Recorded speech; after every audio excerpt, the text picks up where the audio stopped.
Within this world of mechanisms, we want to talk about rate determining steps.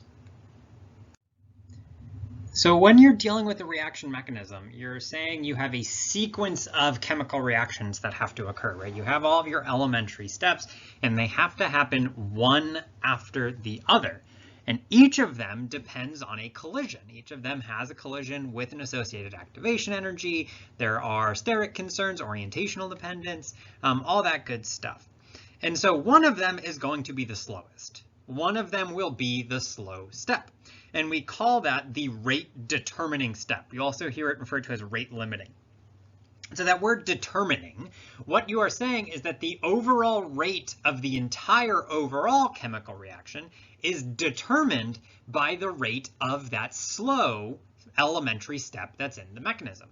So this is similar to anything else where you have a flow of material through steps. This right here is the slow step in this traffic system. You have a merge onto the system, you have a truck that's broken down in the right lane, people are having to go around, and you're having all these issues. So that is the slow part of the process. Back here, there's no reason for traffic to be moving slowly there. Theoretically, that should be a fast portion of the process, but it is slowed down because it's behind the rate determining step. So yes, there are no obstacles there. There's no broken down trucks, no merge required, but it is still happening slowly because it's behind the slow step. After the slow step, you're home free, right? Once you make it through the merge, once you make it past whatever's causing the backup, you just fly, right? It doesn't matter. Things can go fast, but it's important to note that you aren't slowed down by the rate determining step once you are past that rate determining step. Each elementary step corresponds to some sort of collision or molecular process, and as a result, each one will have its own activation energy. And whatever the highest activation barrier is going to be your rate determining step. It could be first. You could have that the first step is really high, and so you think you kind of like go up enough energy, but then you just roll back down the hill, right? So that one doesn't work, and then say again, a little closer, but you roll back down the hill, doesn't work. Eventually, you will have a collision that has enough energy to make it over this first hill. If it has enough energy to make it over the first hill, it will speed up and then easily make it over that next hill, right? You have enough energy. Those molecules are moving fast enough after that first collision. Basically, they come out of that first collision with a lot of energy. So that second collision is going to be easy, right? It is any molecule that can make it through the first collision is going to have enough energy to make it through that second collision because it already had a lot of energy because it made it over that first step. And so it's just going to fly past that second step and it's going to go well past it. Conversely, if the first step is easy, so say, it's easy to make it over the first one, you boom, barely you make it over that, but then you can't make it over the second step, you roll back down, boo, boo, boo, kind of going back and forth, right? So that first step, it doesn't matter if the first step's easy. This idea of this first step being real fast, you get over real fast, but then you roll back down, right? It doesn't make it over. And so what you really need to do is something that is really fast for the first one and then can make it over the second one. Because you really need to care about making it over that second barrier. So wherever the highest barrier is going to be rate determining. Either you need enough, it doesn't matter if you can make it over the first low barrier, or if you can make it over the first high, anything after that high peak is going to be easy to get over. So if we actually look at the NO2 and CO reaction that I mentioned at the beginning of reaction mechanisms, the mechanism here is two NO2 molecules collide, make NO3 and NO, and then the CO molecule reacts with that NO3 to make CO2 and NO2. So these are your rate steps. And we have a kind of relative depiction of the reaction barriers for those two steps. We can see that the barrier for 1 is much higher than the barrier for 2. What that means is that the reaction constant, the rate constant, K1, is much lower than the rate constant for reaction 2. That K2 is going to be much higher. The K2 is much faster. So what that means is that your first step is slow and your second step is fast. Or we could also say that the first step is rate determining. But generally, whenever we call a step slow, it is relative.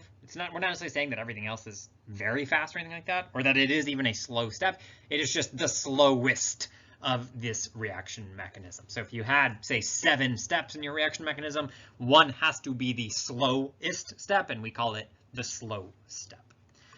Because that is the slow step, because it is rate determining, the overall rate of the process is just equal to the rate of the first step.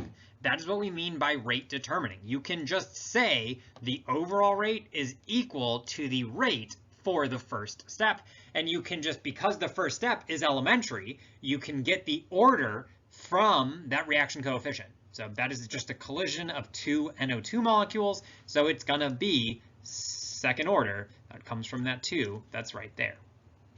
This also tells us why the CO is 0th order.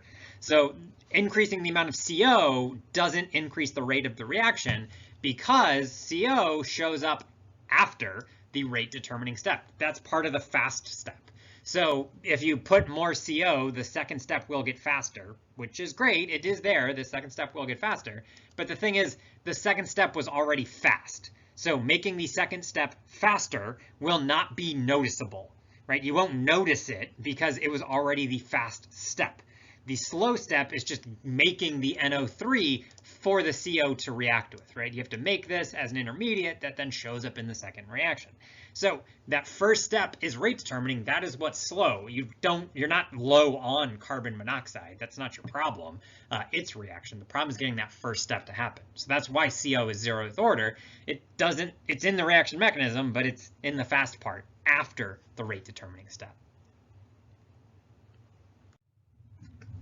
Rate determining step is not always first. We have a reaction mechanism for the overall process is O2 plus 2NO gives me 2NO2. First, an NO reacts with the O2 to make NO3, and then NO plus NO3 gives me 2NO2. And if we look at the reaction schematic for the reaction energy, I can see that that first barrier is relatively short, second barrier is quite tall, and so I would then say that the K1 is probably going to be a lot higher than K2. Just because that first EA1 is much shorter than EA2, which tells me that the first rate is fast and the second step is slow. That's my slow step. So because the second step is slow, I can still use rate determining. Rate is equal to rate 2.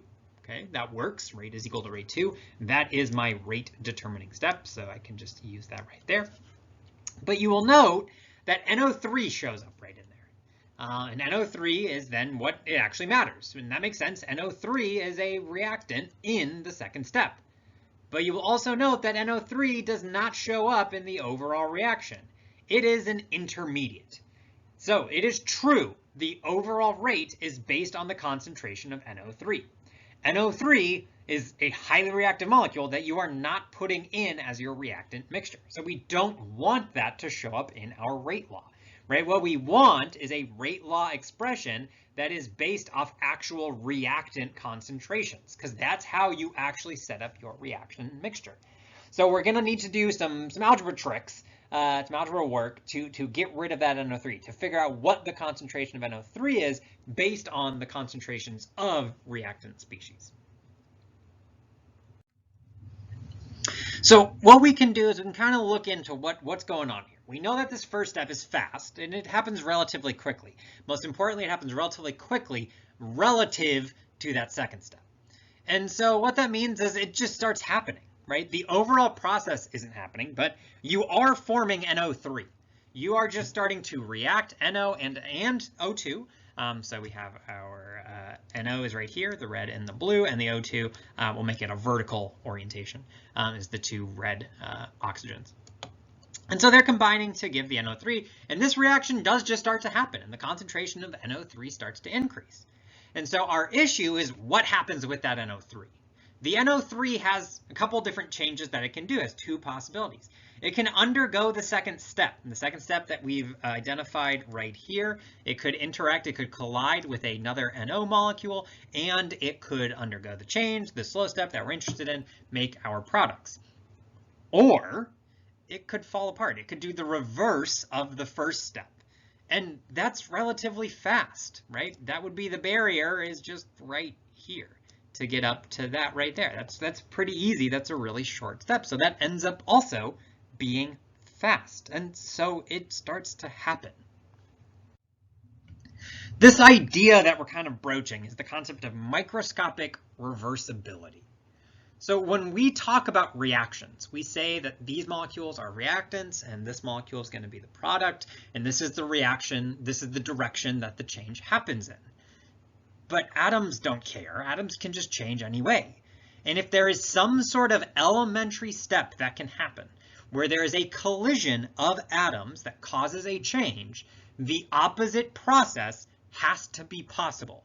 So if you are saying that this NO molecule can come in and collide with these O molecules, this O molecule, and it can form this new interaction where you have, say, the N molecule forming bonds to 3 different O's, then it's also possible that that can happen in the opposite direction, where maybe these 2 O molecules come together and form a bond, and you break, leading to the formation of this O2, right? And this has to be possible. Anything that can happen in the forward direction can also happen in the reverse direction, right? The microscopic reversibility, the process of atomic bonds rearranging can happen in the forward direction or the reverse direction. And we can define a rate law for either direction because they're both elementary. So we're going to add F for the forward process and R for the reverse process. And then the coefficients in these processes just become the orders up here, right? The ones or the whatever it is. It's important to note this idea of forward and reverse is entirely arbitrary. This is something we came up with. Molecules don't know I'm a reactant, I'm going to become a product. This is just kind of shorthand that we're going to use, but that's fine because we're chemists. We're trying to control this chemical reaction. So we're going to call one the forward process and one the reverse process. All right, so these will both be happening, right? So we've mixed our reactants. I have the horizontal is the NO, the vertical is the O2, and they're going to start reacting, right? So they're going to start reacting and they're going to form some NO3. And it's just going to keep going because it's a relatively fast process, right? But the thing is, that rate of the forward process is based around my concentration of NO and O2. As the reaction starts to happen, those concentrations go down, meaning that this rate is decreasing. The forward rate is going to slow down. That reverse rate, the undoing of that process, is based on the concentration of NO3, which I was just increasing, which means that that rate is going to increase. So they undergo reactions. The NO3 molecules start to fall apart. At the same time, the forward reaction can still happen. So these are, I have billions of molecules that are all here together, and these reactions can happen in both directions at the same time. Certain atoms will go into one kind of configuration with the separate molecules or the combined product molecules, and these can go back and forth. Eventually, we will reach a state where the forward reaction is happening at the same rate as the reverse reaction. Basically what that means is you are creating this NO3 at the same rate, you're going this direction, you're forming NO3 at the same rate that you're destroying the NO3, that you're going backwards. And so what would end up happening is all of your concentrations would become the same, right? They just stop changing. The individual atoms still keep reacting, but you overall have a constant concentration, and we call this equilibrium.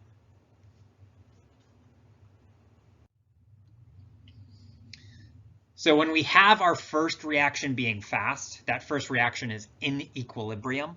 So it's going, both of the processes are happening, not just the forward, but also the reverse. And we can use that to determine the overall rate law, to get an overall rate law for this reaction that's only based on reactant concentrations. Let's see what that looks like. Okay, so when we have a situation where the first step is fast and the second step is slow. So we've seen that when whatever step is slow, we know that the overall rate, so my reaction rate, is going to be equal to rate 2, whatever the rate of that slow step is. And then because this is a step of a mechanism, that's elementary, so it's going to be NO and NO3. And so where the problem comes in, especially this always happens when a second step is slow, is that NO3 is an intermediate.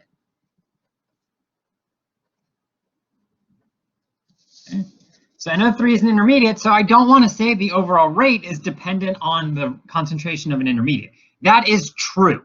The actual rate of the reaction depends on the concentration of this intermediate, this thing that is formed in the first step and then consumed in the second step. The reason why I don't want that for my overall rate reaction is I don't have control over the NO, I don't have direct control over the NO3 concentration. The whole purpose of a rate law is to give us guidance as to how to control a rate, to kind of make suggestions as to this is what you could do to increase the rate of a reaction.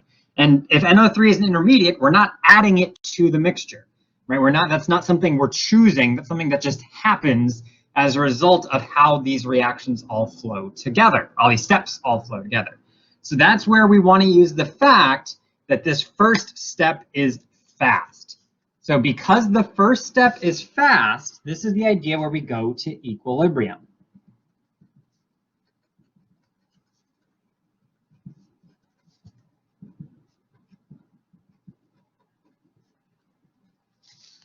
And what that idea of equilibrium means is that for this rate 1, that the rate 1 forward is equal to the rate 1 reverse. Right? We have this idea that our barrier, our energy diagram looks like this. And so what's going to end up happening is you'd have some of the forward reaction happening, but then at the same time, you also can have these backwards reactions happening. Right? Just because we're saying NO becomes O2, NO plus O2 becomes NO3, NO3 can also change to go the other way. These are elementary steps. You're just rearranging bonds. Atoms don't have brains, so they can't pick a direction to go. They can just change in these ways. So we can define our forward and reverse. This is the rate law for the first forward reaction. Throw in F for forward. NO O2 is equal to K1 reverse times the concentration of NO3. If the forward reaction is elementary, backwards reaction also has to be elementary, so we can come up with that rate law. And then basically the whole point of doing this is we just have established an algebraic relationship, and we can see that the concentration of NO3 shows up in that relationship. So what we can just do is we can rearrange this equation, and we get K1F divided by K1R times the concentration of NO times the concentration of O2 is equal to the concentration of NO3. So what we've just done is we've gotten a concentration, we've gotten an algebraic representation for what the concentration of NO3 will be based off these concentrations, right? So what we can do is we can plug that into here. So let's go to the second page now. We had this idea that rate was going to be equal to, we know the second step because the second step is slow, times NO3. And what I'm going to do is I get K2 NO, and then in here I'm going to put, basically I'm going to substitute in everything that I got from the previous representation.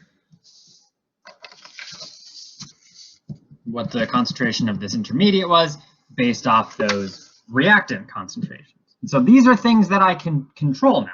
It makes sense, the more of the reactants I put in, the more of the intermediate I'm going to have. The K1F, that'd be the rate constant of the forward process for this first step.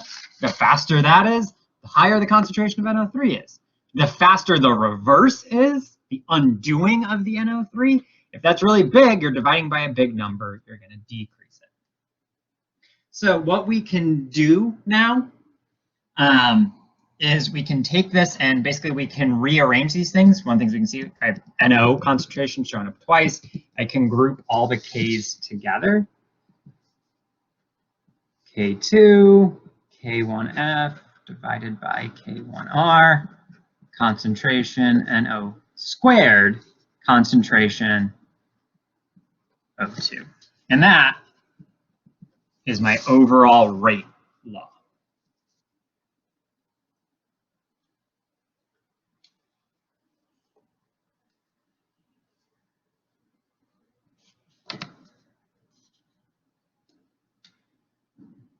And so what we can see is we can overall get the order, NO is second order, O2 is first order. When you're dealing with an overall rate law, when you have really high orders like this across the board, that's generally indicative of the fact that you have a later step that is probably slow. You're needing to have multiple collisions happen in order to get this, in order to get it through to the end. But just because the overall rate law is NO2 to the second and O2 to the first, doesn't mean you have a single collision of two NO molecules and an O2 molecule. It's not a single collision, it's really two sequential collisions, two sequential steps that have to occur. It is worth noting that you could also write this. You'll note that those are all numbers, those are all Ks. And so you could easily write this as just rate is equal to K overall times the concentration of NO squared, concentration of N2, and you come up with this relationship that K for the overall rate is equal to K2, K1 forward, divided by K1 reverse. And so this gives you a little more information. You can kind of decompose the different aspects of the rate constant. So this overall rate constant, if you did say, some initial rate method or some Arrhenius work or anything like that to obtain what the value for K is, it's really composed of these three different values. And so if we want to think about modifying or controlling the reaction kinetics, there's really multiple parts here, right? The bigger K, is K2, that's a forward rate constant, K1 forward, so the bigger these values are, the faster your forward rates are, the faster the overall reaction happens. If that reverse rate is fast, K1 reverse is large, the overall rate constant will be smaller because you'd be dividing by that number, which makes sense. That moving forward, the faster you move forward through reactions, the more rapidly they happen, whereas that reverse, if you're going backwards a lot, if this intermediate is very short-lived, it keeps falling apart really quickly, then it's unlikely that your overall rate would be very quick.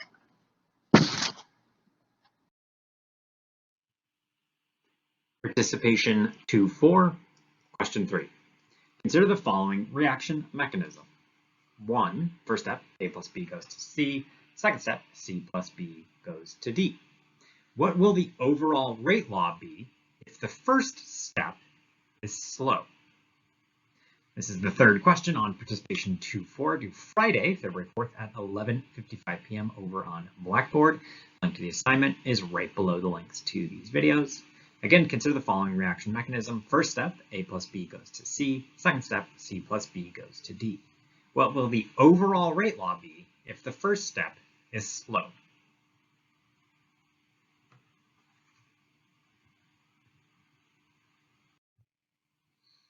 All right, another question for participation 2-4. One question per video so far. See if it keeps up. See you in the next video.